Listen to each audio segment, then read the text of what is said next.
Maha El Madi, je suis la directrice de la fondation Darb El Erj. C'est une fondation pour la culture vivante au Maroc. Ça fait plus de 20 ans qu'on existe sur le terrain de travail pour militer et amener la famille à être fière de ses origines et de son identité. Halima Oulami, c'est une amie, c'est une collaboratrice, c'est une prof pour moi, c'est un modèle de femme. Même si on est à peu près un trio avec un modèle plus supérieur ensemble, mais on se suit. Il y a Halima Oulami, il y a Jamila Hassoun, il y a Priska. On est des femmes un peu de ce monde, multiples, différentes, mais qui se lient toujours pour la même cause, c'est rendre la femme fière d'être femme. J'ai rencontré Halima il y a plus de 20 ans. On s'est retrouvés autour de beaucoup de projets ensemble, de rencontres, de discussions avec Fatima Mernissi, la caravane civique, la caravane du livre avec Jamila Hassoun, le travail avec la fondation.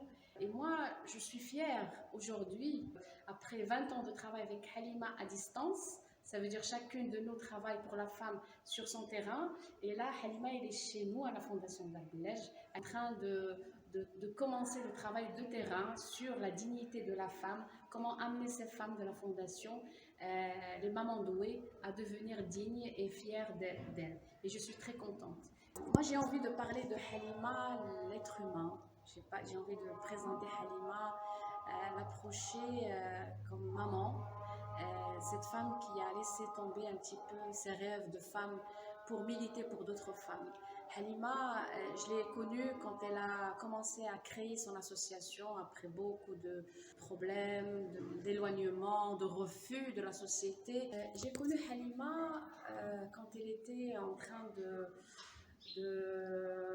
comment dire, de creuser, d'arracher de son chemin toutes les difficultés sociales, politiques et tout ce qu'on peut rencontrer pour créer son association. Et dans ce temps-là, j'ai vu aussi Halima avec ses petits bébés sur le bureau, sur la chaise, et elle avec ses mains aux manches en train d'encourager les mamans, les femmes, les enfants de venir. Parce que son association, il faut dire qu'elle est dans un quartier très populaire et très éloigné, très oublié. Elle a réussi à le rendre honorable. Et j'oublie jamais l'image de Halima quand elle rentre dans son association. Il y a ses enfants qui sont en train de faire les devoirs et en même temps d'aider les autres à ramener les choses. Ces enfants ont grandi dans cet esprit, et ça, pour moi, c'est déjà un cadeau que Halima fait pour la société des jeunes de demain. C'est qu'elle a formé déjà ses enfants, déjà ses propres enfants, à devenir leaders, à de respecter l'être humain, de respecter la femme et l'enfant. Et dans tout ces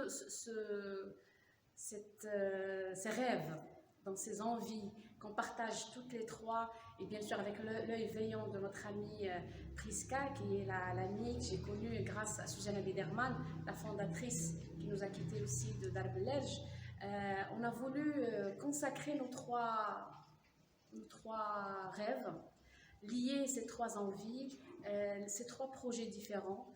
Halima, elle travaille sur la dignité de la femme et l'enfant. Ici à Darb El Erj, moi je travaille, j'ai créé depuis 2008 un atelier que j'appelais Atelier des mamans douées, intégrer la femme au foyer dans l'évolution sociale, culturelle et artistique, parce que la femme, elle se sent un petit peu éloignée de sa famille avec l'évolution technologique. Chacun est devant son téléphone, dans un monde irréel, et elle, perdue un peu parce qu'elle n'a pas les outils pour continuer ce chemin avec cette génération. Jamila Hassoun qui milite depuis toujours pour le livre, la force de l'écriture, la force du noir sur le blanc, démocratiser le livre aussi et l'approcher aux terrains les plus oubliés comme le Sud et aussi, même il y a des terrains oubliés au plein cœur de la Médina qui n'ont pas un lien, ni un contact, ni une histoire avec le livre. Donc ces trois histoires, avec l'œil veillant de Priska, on va essayer d'écrire un livre, toutes les trois. Un jour, Inch'Allah, raconter l'histoire de ces trois femmes marocaines de trois terrains différents, militantes pour la même cause, fières d'être femmes.